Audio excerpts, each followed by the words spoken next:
Hi, everyone. This is Colleen Dieter with atxgardens.com. Welcome to the ATX Gardens podcast. With over 20 years of experience helping Central Texans with their yards, I'm a certified arborist, sustainable landscape designer, and founder of Central Texas Seed Savers. This week on the podcast, I'll give you timely tips on what to do for your plants right now. But first, if you're watching me on YouTube, please click the like button, click the subscribe button, and put your questions and comments in the comments box, and I'll get back to you as soon as possible.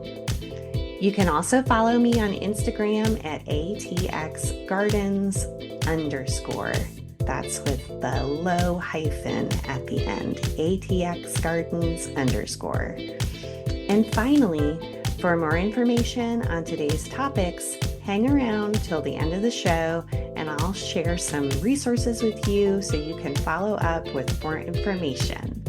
Thanks for listening. Hey there.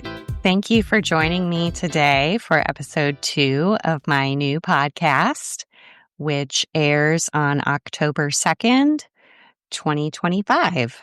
I'm Colleen Dieter, a landscape consultant at atxgardens.com. Some of my customers told me that they wish they could get alerts or reminders from me about what to do in their yards, and I figured a podcast would be a good way to keep everyone in the loop about what's happening in our Central Texas gardens.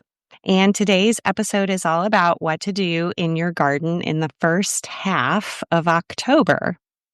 But first, this episode is sponsored by my landscape consulting business, atxgardens.com.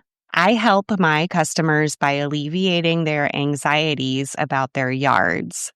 During a consultation, you can ask me anything about what to plant, how to care for your soil, tree problems, lawn maintenance, anything you can think of. You can make an appointment with me for a landscape consultation at your property at atxgardens.com. That's ATX as in Austin, Texas. All right, so now let's get to the show. This week, I met with Karina in East Austin. She has a very small yard, and she wasn't sure about what options she had to fit into it. She is wishing for a pocket prairie, a fig tree, privacy from the busy street where she lives, rainwater management, and vegetables. During our consultation, we figured out how to fit all of those elements into her small yard. And at the end of our consultation, Karina was ready to get gardening. Make an appointment today with me at atxgardens.com. In general, it's the time of year to adjust your irrigation system for cooler weather. The City of Austin Water announced on September 2nd, 2025, that we're returning to conservation stage drought water use restrictions because Lake Travis is almost full after our much-needed summer rains.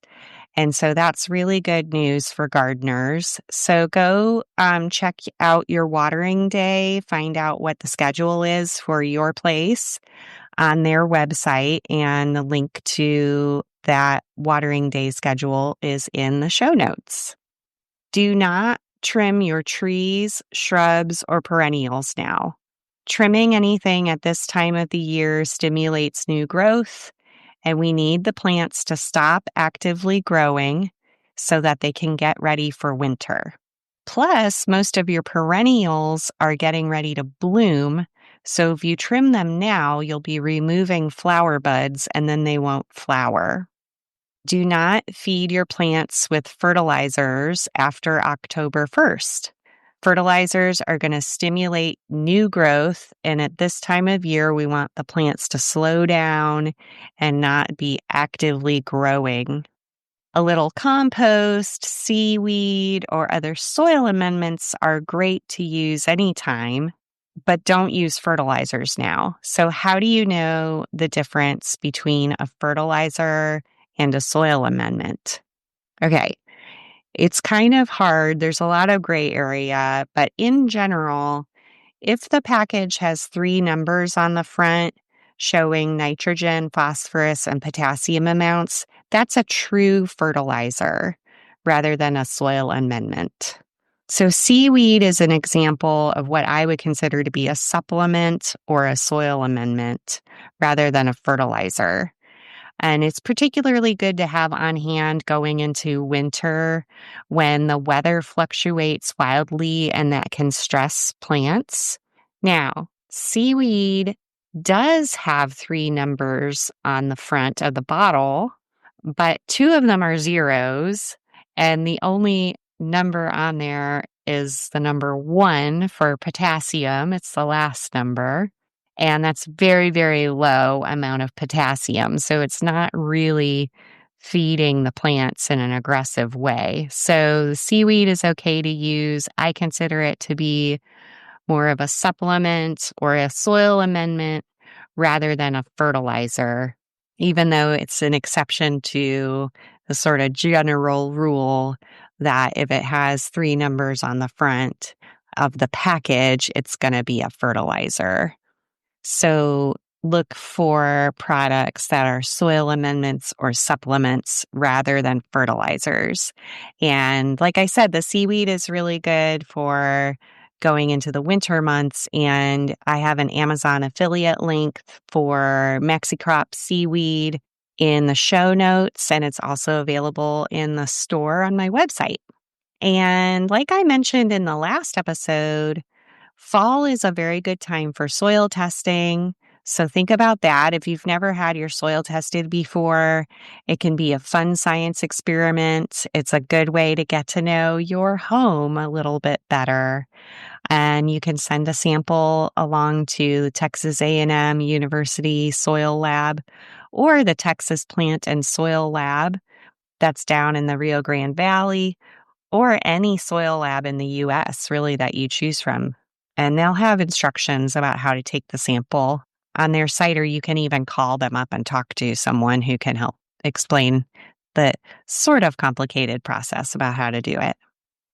Okay, October is time to plant and transplant any type of plant. So get to it. At this time of year, most of the plants are reaching their maximum size. The existing plants in your landscape are getting really, really big. If your landscape is looking a little crowded or overgrown, where maybe plants are starting to cover each other a little too much, it's a good time to take some plants out and move them to open spots or pass them along to a friend. Are you cleaning up summer plants that have faded? I'm pulling out common sunflowers from my yard. Those common sunflowers are wildflowers that have gone to seed and they're dying now, and that's normal for them. They're true annuals, so they die after they make seeds. I'm harvesting some of those seed heads to save for next spring and also to share with other gardeners. I'm the founder of Central Texas Seed Savers, and our organization supports seed libraries around our region.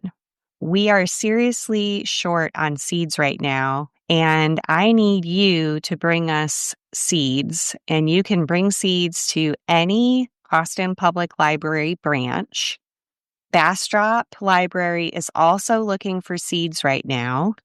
And it wouldn't surprise me if the other suburban and exurban seed libraries are running low on seeds. So check with your librarians to see if your library has a seed collection and bring any seeds to share. Just pack the seeds into paper bags or envelopes, seal that package up really well. Write the name of the plant and the year the seeds were collected and the words for the seed collection on the bag or the envelope. Or you can keep the seeds and bring them to a seed swap event this fall. And there's more details later in the show about upcoming seed swaps. So, September was hot and dry after all this year, and you may be feeling some fatigue from watering plants. I definitely am feeling fatigued from watering. If you've been planting or transplanting new plants in September, be sure to keep them well watered to get them established. And I have a few tools that help me make the job a little easier, including a handy dandy little round sprinkler that I use for watering large patches of perennials. It's available on my website, atxgardens.com, as an Amazon affiliate link, so I earn commissions from that.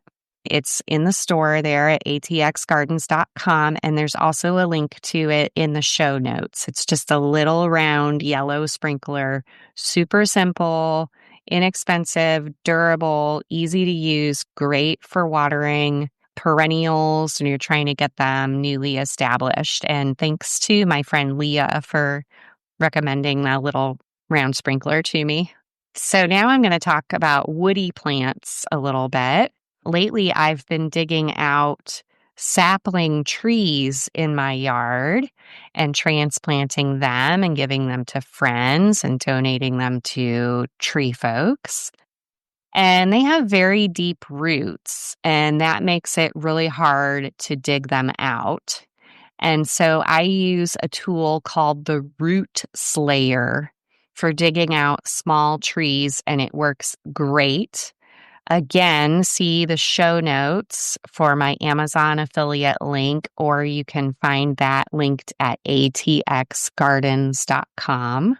I want to thank Roger at Natural Gardener for introducing me to that tool, and they also carry that tool at Natural Gardener. October is the best time to plant woody plants like trees and shrubs, and that also includes woody vines like native cross vines and Carolina jessamine. Planting now, as those woody plants are going dormant, gives them plenty of time to get settled in before summer heat sets in. Now is a good time to shop for trees because many of the trees go on sale when they start to lose their leaves. And the nurseries also want to make room for seasonal stuff like pumpkins, Christmas trees, and stuff like that. So even though the trees are losing their leaves and they don't look great, dormancy is the best time to plant. So visit your locally owned garden center for the best tree and shrub choices, and those woody vines too. So some of your established trees are going to start losing their leaves here in October. If you're new to Austin, you may notice that there are many trees that do not lose their leaves in the fall here, especially live oak trees, which is one of our most common species. Live oak trees are called live oak trees because they keep their leaves all winter and they look live.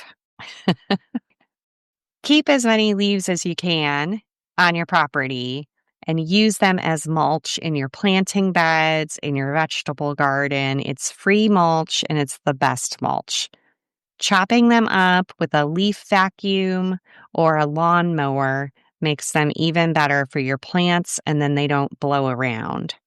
So chop up those leaves and put them in your beds. Okay, so hopefully you're enjoying a second round of blooms on your roses for the fall. If you have repeat bloomers in your garden, there's not much to do with roses right now other than enjoy them. I do not deadhead them in the fall. I leave the dead flowers on. I have antique roses and most of them make hips, which is the fruit of the rose. And when you leave those hips on, it sends a signal to the plant that it's time to stop growing and it's time for winter. So I just leave them alone. Okay, and now we've got our middle of the podcast sponsor break. Hi, all. This is Colleen Dieter, and you're listening to the ATX Gardens podcast. You know, I give plenty of garden advice on the show, but there's nothing like meeting in person to get the best information for your plants and landscape. And that's what I can do for you. Visit atxgardens.com. As a certified arborist and professional gardener, I've been giving advice to do-it-yourselfers for over 20 years. I help my customers by alleviating their anxieties about their yards. Visit atxgardens.com to book a consultation with me. During the consultation, we'll walk through your yard and answer all of your questions. Also at atxgardens.com, you can shop Colleen's favorite things. That's gardening, apparel, tools, and books that I often mention during this podcast. From trees to vegetables to wildflowers, I'm here to help. Make an appointment at atxgardens.com. Now, I'm going to tell you a little bit about what's going on in the garden with perennials and bulbs. October is an awesome time for planting perennials and ornamental grasses. Perennials are plants that grow up in the spring, bloom in summer and fall, and then the tops die in the winter, and then the plants grow back again from the ground in the spring. Examples include lantanas and indigo spires salvia, so now is a great time for planting them. We're also really lucky in Austin to have cool season perennials in our gardens, and they are starting to re-emerge now at this time of year. Some of my favorite plants are perennials that have this opposite life cycle of a typical perennial, like white yarrow, spiderworts, and lyre-leaf sage. They grow back from their roots in the fall, they're green all winter, bloom in early spring, and then their tops die in the summer when it's hot. Then the next fall, they do it all over again. They usually grow under trees and adapted this life cycle to take advantage of the extra sun that comes through when the trees lose their leaves in the winter. So these plants may be showing up in nurseries at this time of year when they start looking good again, but some of these plants can be pretty hard to find. So you'll want to come check out some of the plant swaps and seed swaps going on this fall to see if you can find those. And I'm going to announce that later in the podcast, all of those seed swap events that are coming up. It's also a good time to divide perennials, bulbs, and yuccas, and it's a good time to divide agaves. The root slayer I mentioned earlier, that is a good tool for digging up tree saplings, is also great for dividing agave pups from the mother plant. That way you can transplant those agave pups or you can pass them along to friends. And if you don't know how to divide something, at atxgardens.com, you'll find my 3-volume set of booklets called Let's Care for Texas Plants. And that's a maintenance guide. And it has a diagram and instructions about how to divide bulbs and yuccas and perennials. So check that out if you don't know how to divide stuff. And of course, there's a link in the show notes. So now is a part of the show that I like to call nature stuff. At the beginning of October, I've noticed more butterflies starting to visit my garden. I've noticed that they tend to visit when tree leaves start to fall. And sometimes out of the corner of my eye, I find it hard to distinguish between falling leaves and fluttering butterfly wings. Is it safe to assume that butterflies evolved to look like falling leaves to confuse predators? I don't know. I saw the first few monarch butterflies traveling through on their migration route to Mexico about 2 weeks ago. Very thrilling. While October is one of the busiest times for gardeners, it's also maybe the best time to enjoy the garden in Austin. I want you to actively rebel against the current pop and political culture that actively disconnects us from nature and humanity. Isolation is the true enemy, and connection is the cure. Sit down in the garden this month as much as possible. Invite friends over to share a beverage and have a real, meaningful conversation, and pass along plants and seeds. Slow down and enjoy the spaces you created with your beloved partners, the plants, and our home, Central Texas. Now it's time for vegetables. October is time to plant cool season veg. Add some compost to the soil and then plant your cool season crops that will live through the cold this winter. Arugula, radishes, Swiss chard, mustard, turnips, bok choy, beets, collards, carrots, lettuce, and kale can all be planted by sowing seeds directly into the garden soil. Broccoli, cauliflower, and cabbages can be planted in the garden as small plants right now. You can also plant artichokes and their cousins, cardoons, as small plants. Now is the time to start onions from seed, either directly in the garden or in pots indoors to transplant out later. And it's also time to plant garlic cloves directly into the ground. If you're letting any part of your vegetable garden rest in the winter, plant a cover crop now. Alfalfa, rye, clovers, and even Texas bluebonnets and Austrian winter pea are just a few of the many cool season cover crops to choose from that you could plant now. Cover crops feed and protect the soil while the garden and the gardener are resting. And sometimes we need to take breaks from vegetable gardening, and that is okay. Get ready for freezing weather that could come as early as November 15th, which is very hard to believe, but true. Even though our cool season veg can survive cold weather, they can be damaged by freezes, and that damage will set them back so they won't produce as much good food for you. And they could be more vulnerable to pests when they're damaged. To keep your cool season vegetables thriving, be ready with some floating row cover fabric, cloches, or blankets or sheets to toss over them when a freeze is forecast.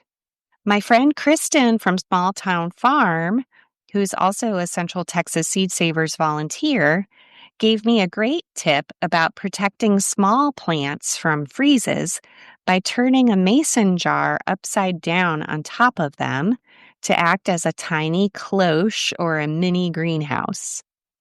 Options for protecting your vegetables from freezes abound, so do some research and figure out which strategy works best for you, and start gathering your materials now so you aren't freaking out when the first freeze comes.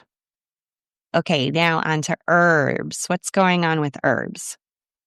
Take out your basil, make some pesto, stick it in the freezer to use this winter.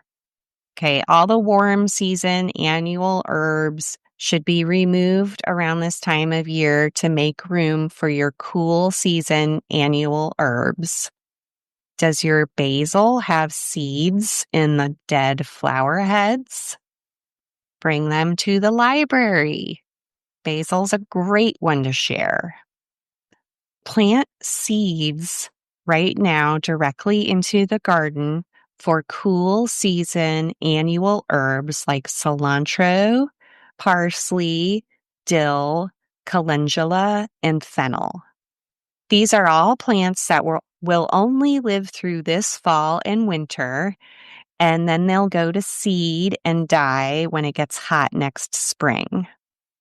These plants will thrive this winter if you provide them with some cover during hard freezes. So get your covers ready. Be sure to add compost to your planting areas before planting anything new, and mix a little decomposed granite in with it for good drainage for your Mediterranean herbs like thyme and oregano. Plant all those perennial herbs now. Perennials are plants that live for longer than 1 year. And on that note, it's time for wildflowers. This is the best time of year to plant wildflower seeds, especially early spring bloomers like bluebonnets and pink evening primrose. Okay, my friends at Native American Seed have the best wildflower seeds. Do not buy mixes from big box stores that often have non-native invasive plants mixed in. Some of the worst yards I've ever been in are yards where people tore out all of the grass and then bought a seed mix from a big box store and dumped it all over the place. Do not do that. Have a strategy and get good seeds from Native American Seed. That's Native American Seed at seedsource.com, and the link is below in the show notes. And I just love them. I don't get any money for plugging them. Okay, now I have a bunch of events and classes coming up, and y'all are invited. So, Central Texas Seed Savers Heirloom Fruit Tree Preservation Project is presenting a talk about the importance of preserving heirloom fruit trees. It's at the Austin Water Utilities Center for Environmental Research at Hornsby Bend in Southeast Austin. And that is on Sunday, October 12th from 9:30 to 11:30. Saturday, October 18th, I'll be at the Healing Roots and Wings Festival at Givens Park from 11 to 4. I'll be teaching a basic organic vegetable gardening class from noon to 2. Save the date for Saturday, November 1st for Central Texas Seed Savers Fall Festival fundraiser at Greensleeves Nursery in Pflugerville. Nessa from Microlife and Jay from Texas Gardener Magazine will be speaking. And I'm putting together a very special presentation about seed saving. Food, drinks, raffles, all kinds of fun will be going on. That's a fundraiser, so we're selling tickets for that, and all proceeds go to Central Texas Seed Savers, preventing extinction of our special Central Texas plants through seed sharing. Now, speaking of seed sharing, Saturday, November 8th, Central Texas Seed Savers is hosting our big annual seed swap event at the Austin Public Library Central location.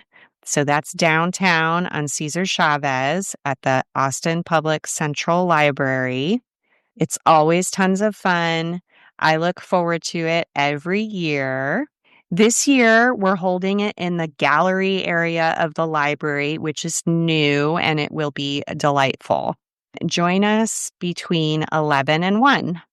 Now, you can bring any seeds you have to share, whether they're packaged or commercial seeds. You can bring them even if they're still attached to twigs from your garden.